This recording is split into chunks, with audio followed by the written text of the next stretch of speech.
Aaron wound him up like no one else could. He had this face. He used to drive Gordon mad. Yeah, tell me about it. He'd have his customers giving him grief all day, and he'd come back home to Aaron's back chat.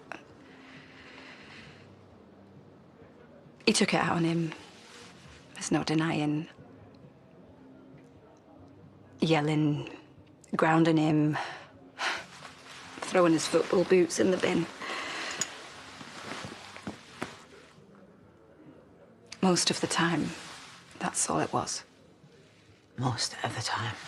He was a single dad when I met him. I thought he was entitled to lose his temper every now and then. Rape, Sandra. That's what we're talking about Yeah, here. but I didn't know that. I didn't know Gordon was capable of... And they did normal stuff as well. They go off on their bikes to the footy. I locked it away. Oh, you didn't? You took you and your daughter and you got out of there. You knew exactly what he'd done and you said nothing. He was my husband. I was too ashamed. We had our first major bust-up. I wanted to go out with me mates. Gordon got all controlling. Yeah. So I took the baby in and went to my mum's. The next day I went back. And I found Aaron's pyjamas in the bin outside.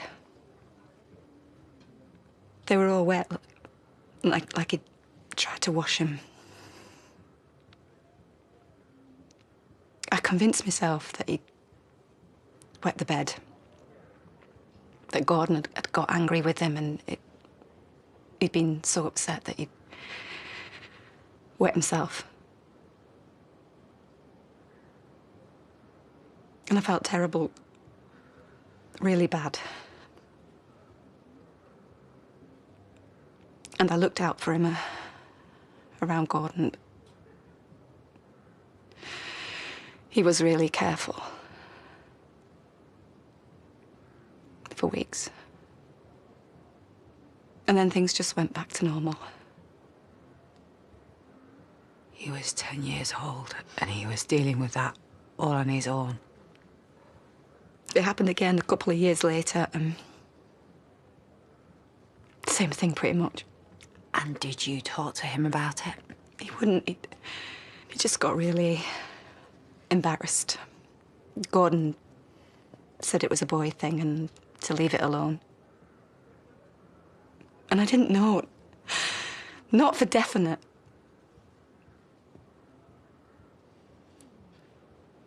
Not till the day he left. There was a row in the bathroom.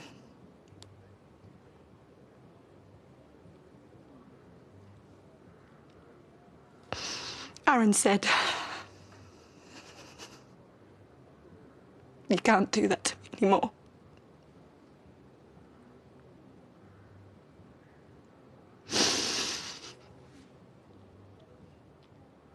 But then he left.